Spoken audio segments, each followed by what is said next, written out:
Japan আমাদের সামরিক হুমকি দিচ্ছে, অভিযোগ চীনের পররাষ্ট্রমন্ত্রীর। লাভজনক হলে রাশিয়ার তেল কেনা অব্যাহত রাখবে ভারত, বললেন ক্রেমলিন। এক্সকে $140 মিলিয়ন জরিমানা, ক্ষুব্ধ ট্রাম্প। ইন্দোনেশিয়ায় ড্রোন কোম্পানির ভবনে ভয়াবহ অগ্নিকাণ্ড, নিহত 22। ভারতের চালে নতুন করে শুল্ক আরোপের ইঙ্গিত ট্রাম্পের। শুল্ক ক্ষতি পোষাতে যুক্তরাষ্ট্রের কৃষকেরা ভর্তুকি পাচ্ছেন $12 বিলিয়ন। শত্রুকে ঘায়েল করতে ক্ষেপণাস্ত্রে এআই প্রযুক্তি যুক্ত করার সিদ্ধান্ত ইরানের। ইউক্রেনের ভূখণ্ড ছাড় দেওয়ার প্রশ্নই ওঠে না, জেলেনস্কির হুঁশিয়ারি। প্রচার প্রোপাগান্ডার খাতে আর্থিক বরাদ্দ 20 গুণ বাড়ালো ইসরায়েল।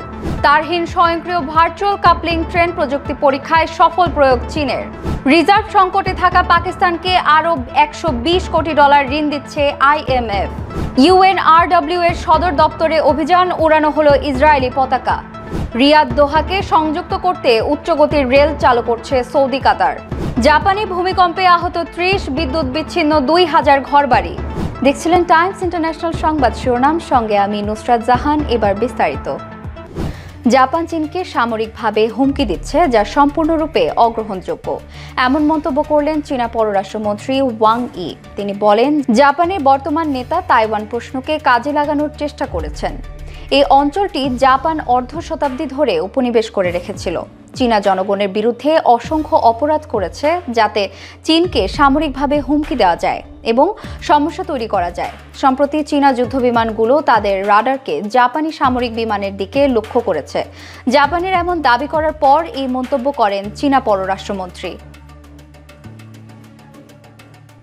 ভারতের নিজস্ব অর্থনৈতিক স্বার্থ রক্ষার জন্য যেখান থেকে লাভজনক হবে সেখান থেকে তারা তেল কিনবে, এমনটা জানালেন ক্রেমলিনের মুখপাত্র দিমিত্রি পেসকভ। তিনি বলেন, ভারত একটি সার্বভৌম রাষ্ট্র হিসেবে আন্তর্জাতিক বাণিজ্য পরিচালনা করছে এবং অর্থনৈতিক সুবিধা অনুযায়ী জ্বালানি কিনবে।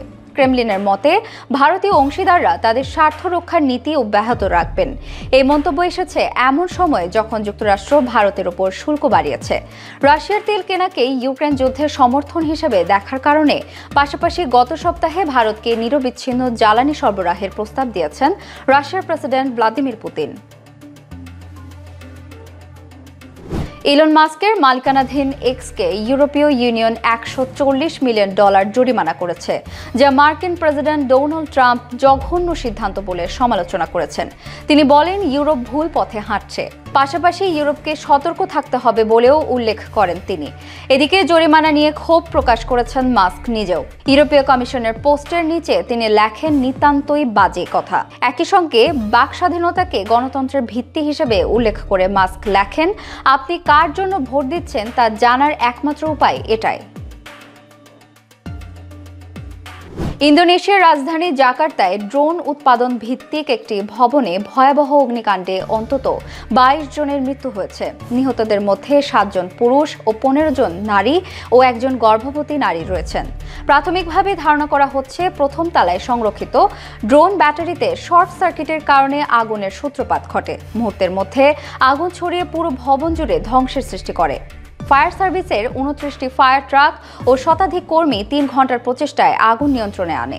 ভবনের ভিতরে থাকা 19 জনকে জরুরি মই ব্যবহার করে নিরাপদে উদ্ধার করা হয়। অগ্নিদগ্ধ ভবনটি ড্রোন প্রযুক্তি সরবরাহকারী টেরা ড্রোন ইন্দোনেশিয়ার বিক্রয় ও সংরক্ষণ অফিস হিসেবে ব্যবহৃত হতো। ভারতের চাল ও কানাডার সারের মতো কৃষিপণ্যের ওপর এবার নতুন শুল্ক আরোপ হতে পারে বলে ইঙ্গিত দিলেন মার্কিন প্রেসিডেন্ট ডোনাল্ড ট্রাম্প। তিনি বলেন, আমদানির কারণে দেশীয় উৎপাদকরা চাপে পড়েছেন, তাই মার্কিন বাজারে তাদের রক্ষা করতে শুল্ক প্রয়োগ করা জরুরি। ট্রাম্প যুক্তরাষ্ট্রের কৃষকদের জন্য $1200 কোটি সহায়তা ঘোষণা করেছেন। কৃষকদের অভিযোগ, ভারত ও থাইল্যান্ডের মতো দেশগুলো কৃত্রিমভাবে পণ্যের দাম কমাচ্ছে। ট্রাম্প আশ্বাস দিয়েছেন, চালের ডাম্পিং এর বিষয়ে তিনি পর্যবেক্ষণ করবেন। একই সঙ্গে কানাডা থেকে সারের আমদানির ওপর শুল্কেরও ইঙ্গিত দিয়েছেন। এর আগে চলতি বছরের শুরুর দিকে তিনি ভারতীয় পণ্যের ওপর 50% শুল্ক আরোপ করেছিলেন।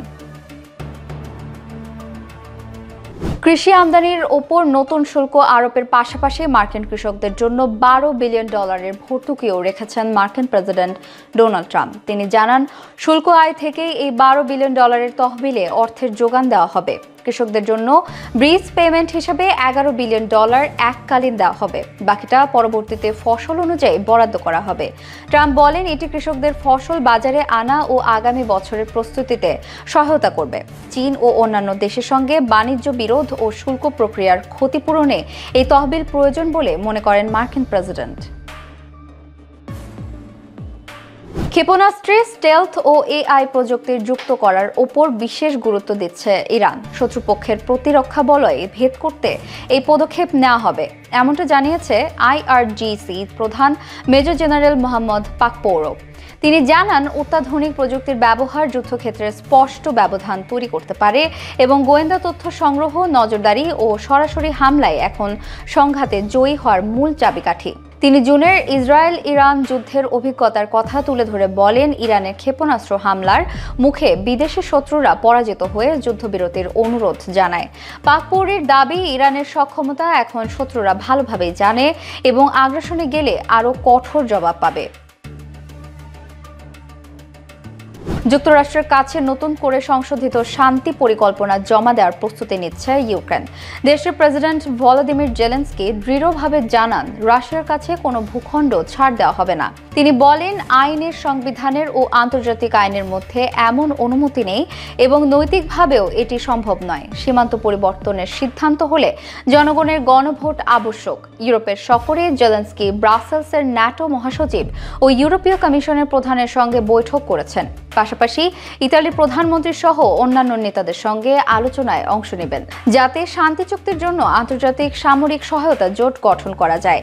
এ নিয়ে মার্কিন প্রেসিডেন্ট ডোনাল্ড ট্রাম্প বলেন জেলেনস্কি শান্তি চুক্তির প্রধান বাধা। প্রচার প্রোপাগান্ডা খাতে বাজেট 20 গুণ বাড়িয়েছে ইসরায়েল। দেশটির মন্ত্রিসভায় পাস হওয়া বিল অনুযায়ী 2026-27 অর্থ বছরের এ খাতে $72.90 কোটি বরাদ্দ হবে। ইতোমধ্যে $31 কোটি বরাদ্দ করা হয়েছে, বাকি অর্থ মার্চের মধ্যে বিতরণ হবে। ইসরায়েলের পররাষ্ট্রমন্ত্রী গিদেওন সার বলেন এই অর্থ নাগরিকদের সচেতনতা বৃদ্ধি এবং আন্তর্জাতিক অঙ্গনে দেশের ভাবমূর্তি উন্নয়নের জন্য ব্যবহার করা হবে। ফিলিস্তিনের গাজায় 2 বছরের সামরিক অভিযানের পর বৈশ্বিক ও অভ্যন্তরীণভাবে নেতিবাচক প্রভাব পড়ায় সরকার নিজের ভাবমূর্তি পুনরুদ্ধারের জন্য এই উদ্যোগ নিয়েছে। 2025-26 অর্থ বছরের তুলনায় এটি প্রায় 20 গুণ বেশি বরাদ্দ। তারহীন স্বয়ংক্রিয় যোগাযোগ ব্যবস্থার মাধ্যমে একাধিক মালবাহী ট্রেন একই লাইনে ভিন্ন অবস্থান থেকে একযোগে চালাতে সক্ষম হয়েছে চীন। সম্প্রতি দেশটির ইনার মঙ্গোলিয়ার বাওশেন রেলপথে এই পরীক্ষামূলক কাজ সম্পন্ন হয়। এতে পরীক্ষামূলকভাবে প্রতিটি 5000 টন ওজনের 7টি ট্রেন একসঙ্গে চলতে দেখা যায়, যা নিজস্ব গতিশীল ব্যবস্থার মাধ্যমে দূরত্ব বজায় রাখছিল। সাধারণ রেল পরিচালন ব্যবস্থায় নিরাপত্তার খাতিরে ট্রেনগুলোকে নির্দিষ্ট দূরত্ব বজায় রেখে চলতে হয়। দ্রুতগামী এবং ভারী ট্রেনের ক্ষেত্রে ঠিকমতো ব্রেক করার জন্য এই দূরত্ব আরও বেশি রাখতে হয়, কিন্তু চীনের এই ভার্চুয়াল কাপলিং ব্যবস্থাটি হয়তো সেই দূরত্ব কমাতে সাহায্য করবে, কারণ এই ব্যবস্থায় ট্রেনগুলো গতি পরিবর্তনের সঙ্গে সঙ্গে নিজেদের ব্রেকিং ক্ষমতাকে মেপে নিতে পারে। গত কয়েক দশক ধরেই আন্তর্জাতিক মুদ্রা তহবিল থেকে ঋণ নিচ্ছে বৈদেশিক মুদ্রার রিজার্ভ সংকটে ভুগতে থাকা পাকিস্তান। এবার ঋণ হিসেবে দেশটিকে আরও $120 কোটি দিয়েছে সংস্থাটি। IMF জানায় অর্থনৈতিক সংস্কার কর্মসূচির দ্বিতীয় দফা পর্যালোচনার পর এই ঋণ অনুমোদিত হয়েছে। এর মধ্যে $100 কোটি যাবে নিয়মিত অর্থনৈতিক কার্যক্রম এবং $20 কোটি ব্যয় হবে জলবায়ুজনিত দুর্যোগ মোকাবিলায়। এর আগে 2024 সালে পাকিস্তান 2 দফায় মোট $330 কোটি ঋণ পেয়েছিল, যার সঙ্গে যুক্ত হলো নতুন এই তহবিল। প্রধানমন্ত্রী শেহবাজ শরীফ বলেন এই সিদ্ধান্ত প্রমাণ করে পাকিস্তানের সংস্কার সঠিক পথে রয়েছে। দখলকৃত পূর্ব জেরুজালেমে ফিলিস্তিনি শরণার্থীদের জন্য কাজ করা জাতিসংঘের সংস্থা UNRW এর প্রধান কার্যালয়ে অভিযান চালিয়েছে ইসরায়েলি বাহিনী। শেখ জারাহ এলাকায় পুলিশ ও পৌরসভার কর্মকর্তাদের সঙ্গে নিয়ে জোর করে প্রবেশ করে। এ সময় তারা কার্যালয় থেকে আসবাবপত্র ও তথ্য প্রযুক্তির সরঞ্জাম জব্দ করে এবং জাতিসংঘের পতাকার জায়গায় ইসরায়েলের পতাকা উত্তোলন করে। ইউএনআরডব্লিউ কমিশনার জেনারেল ফিলিপ লাজারিনি এটিকে আন্তর্জাতিক আইন লঙ্ঘন এবং কয়েক মাস ধরে চলা হয়রানির অংশ হিসেবে অভিহিত করেছেন। তিনি বলেন, এর মাধ্যমে সদস্য রাষ্ট্র হিসেবে জাতিসংঘের স্থাপনার নিরাপত্তা ও অখণ্ডতা রক্ষার যে বাধ্যবাধকতা ইসরায়েলের আছে তা প্রকাশ্যে উপেক্ষা করা হয়েছে।